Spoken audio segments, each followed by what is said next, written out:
ಗಂಗೆ ಮಾತಾಡ್ತಾ ಇರೋದು. ಸೊ ನಾನಿಲ್ಲಿ ರಾಧಿಕಾ ಅವ್ರ ಮನೆಗೆ ಬಂದಿದ್ದೀನಿ. ಅವ್ರ ಇಡೀ ಫ್ಯಾಮಿಲಿನ ಸೇವ್ ಮಾಡೋಣ ಅಂತ ಬಂದಿದ್ದೀನಿ. ನೀವು ಬ್ಯಾಕ್ಗ್ರೌಂಡಲ್ಲಿ ನೋಡ್ತಾ ಇರ್ಬೋದು, ಎಲ್ಲ ಫೈಟ್ ಪ್ರಾಕ್ಟೀಸ್ ಮಾಡ್ತಿದ್ದಾರೆ. ಬಿಕಾಸ್ ಅವ್ರಿಗೆ ಗೊತ್ತಿಲ್ಲ ಹೆಂಗೆ ಫೈಟ್ ಮಾಡೋದು ಅಂತ. ನಾನು ಫುಲ್ ಕಲ್ತ್ಕೊಂಡಿದ್ದೀನಿ, ಅದಕ್ಕೆ ಇಲ್ಲಿ ಬೈಟ್ಸ್ ಕೊಡ್ತಾ ಇದ್ದೀನಿ.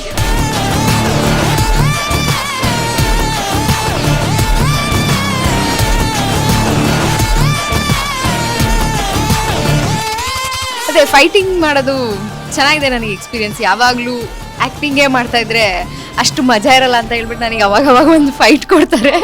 ನಾನಿರೋ ಪರ್ಸ್ನಾಲಿಟಿಗೆ ನಾನು ಅಲ್ಲೆಲ್ಲ ಫೈಟ್ ಮಾಡ್ತಾ ಇದ್ದಾರಲ್ಲ ಅಂಥವ್ರು ಒಂದು 10 ಜನ ನನಗೆ ಉರುಳಿ ಬೀಳಿಸ್ತೀನಿ. ಎಕ್ಸ್ಪೀರಿಯನ್ಸ್ ಚೆನ್ನಾಗಿದೆ.